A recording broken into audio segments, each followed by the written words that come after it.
Hello and welcome to Coffee with Dr. Carla. I'm Dr. Carla, and today I have Lindsey Evans with me, and we're glad that you're here.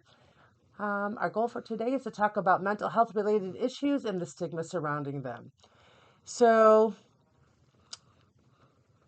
when people start to make changes in their life, um, changes that essentially defy what's happened generation after generation after generation, Mm-hmm. right? You were sharing with me at one point that that was the case for you. You said, nope, I'm not going to keep my mouth shut anymore. I have to talk to somebody. I need help. Um, how does that show up or translate to your husband and children and your day to day parenting? I'm going to go back and then go forward. Sure, go for it. So before I got help, or maybe when I was getting help and I was still in the beginning of my journey, my son is so into me. He knows when it's Very off. intuitive, huh? Very. And there is this note he wrote me that I keep in my office. It says, "Mommy, are you okay?" And Oh, he drew a picture. And I think I just broke down that day because he really knew that I was under a lot of pressure and I wasn't, myself. Um, for him, I wanted to show up differently. Growing up, I experienced a lot of separation anxiety. My birth father, my parents got divorced, and so I was raised by what the world will say is a stepfather, but he's my dad. right. Um, but my mom traveled a lot for a living Okay. out of the country, so she'd be gone 2 weeks at a time. Oh, wow. Okay. And it was like, she was always gone. And then when she be home, she's busy, so she's still not present. Yeah. I noticed I was going into that cycle. And when I started to, come and actually talk through it and see what I was going through at that time to get help, I noticed that even though I didn't want to, I was turning into her. Okay, so mom's modeling of what it meant to be a mom and a woman Yep. was being translated to how you carried out life. Yes. Okay.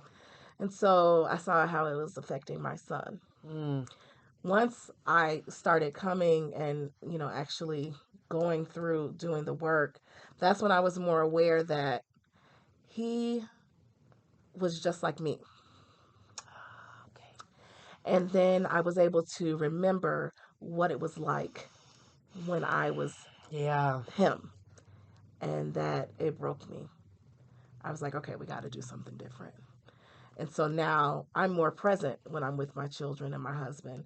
Um, I'm not on the phone. I'm not, I want to let them know they matter. Right. And we have time set aside where it's just for us Okay. so that they know, hey, even though mommy works hard, and sometimes I do have to go to work, but you are still important, Right. and I still will make the time for you.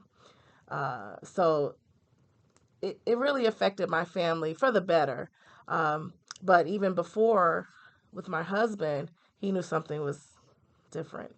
And he's more of a sensitive, caring, type of guy. So he's like, listen, what do we need to do? Because I don't like it. I don't like you being like this. Yeah. And I will say that he has been a strong, rock for me during the process. That's awesome.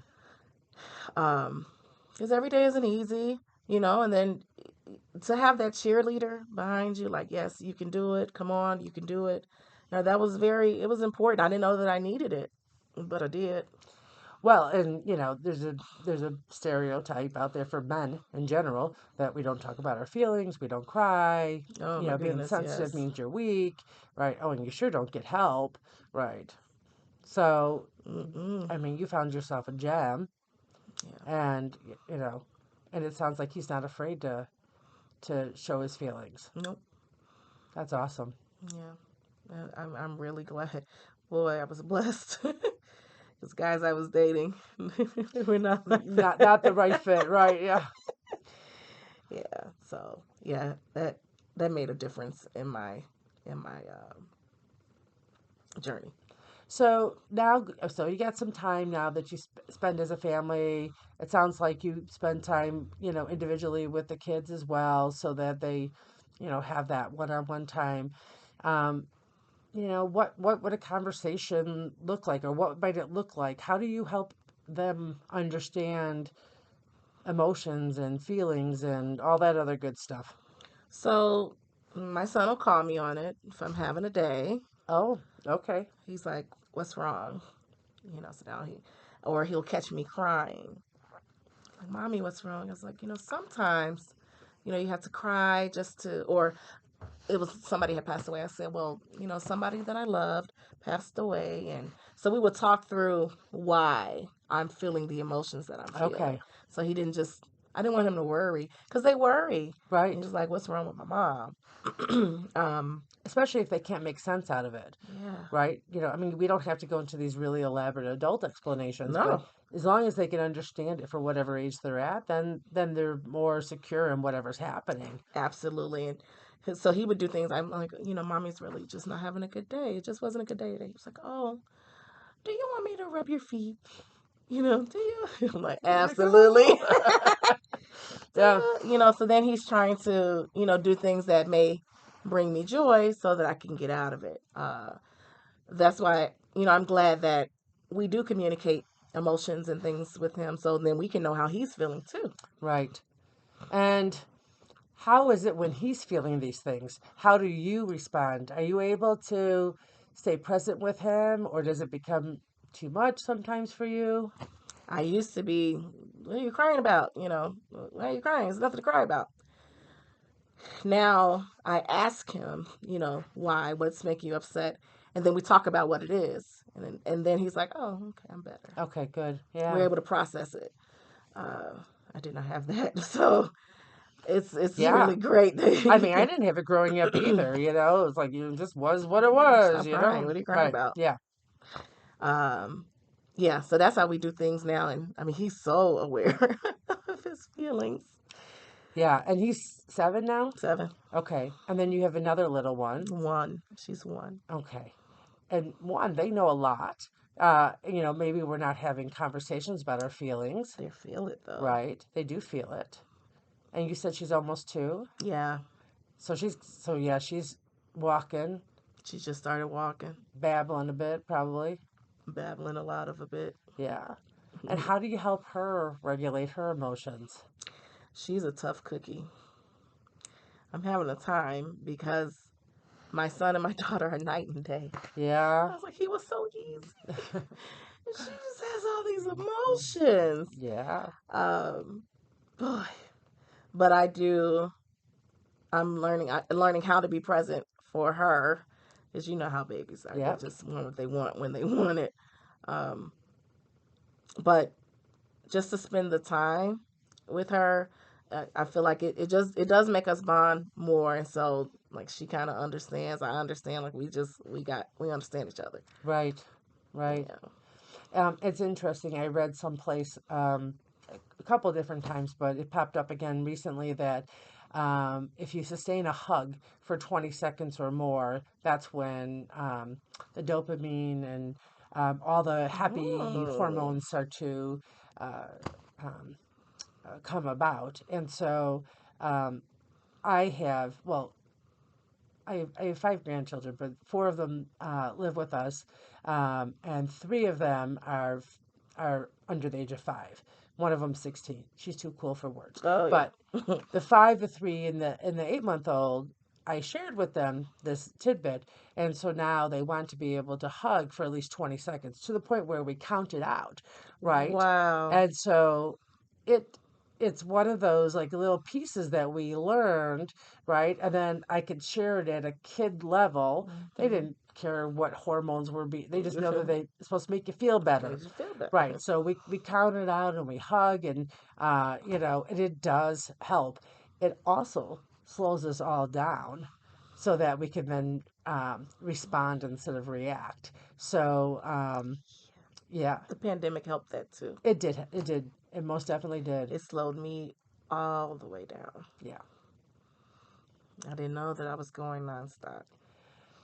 Well, because that's That's how we did it. That's what success is. Busy, busy, busy means you're successful, successful, successful. And, you know, really busy, busy, busy just means that you're wiped out. Wiped out. Yeah.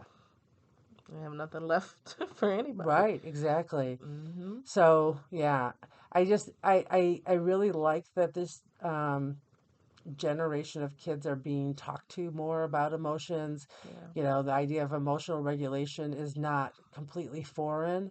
Um, it'll be interesting to see as they get older if it comes to how it benefits them. Like if it, you know, if it allows them to deal with things better? Better. Are they Yeah. more willing to access help or anything like that? It's hard to say. I mean, nonetheless, I can't imagine that at the end of the day, just being more emotionally aware is going to harm them. Oh Right? no. Yeah, Yeah. And I mean, you got all the social media and stuff now, so they're showing up in a way where they're not as quiet. You know, they get more comfortable being open because that's what everybody's doing. exactly. Exactly. So as you and your family have a new normal for, you know, really breaking that cycle of keeping everything quiet, um, any pushback from the extended family about this? Or do they even notice? Wow. I don't know that they notice. Yep.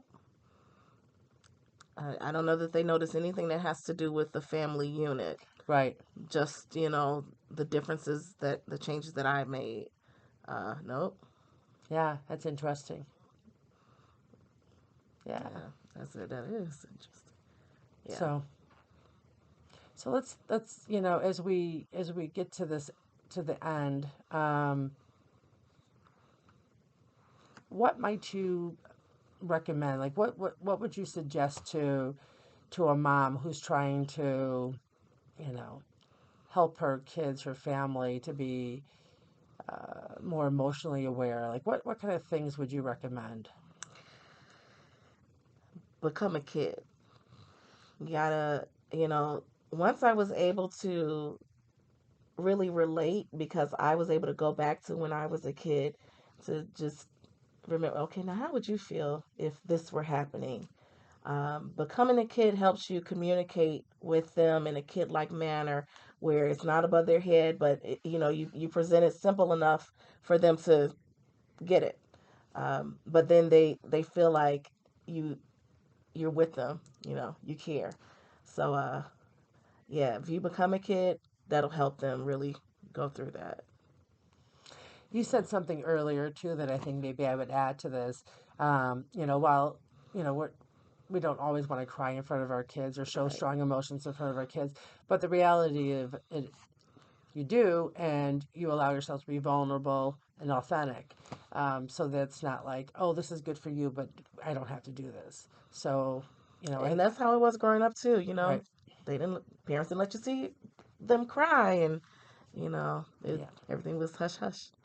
yeah. So, yeah, well, I mean, I'm so glad you had the journey you did because now you're raising a new generation to look at life just a little bit A little differently. bit differently. Yeah. Yep. All right. So remember, you can change your thoughts, discover your potential, and transform your life by focusing on your overall well being. Until next time, continue working on being the best you possible. Bye.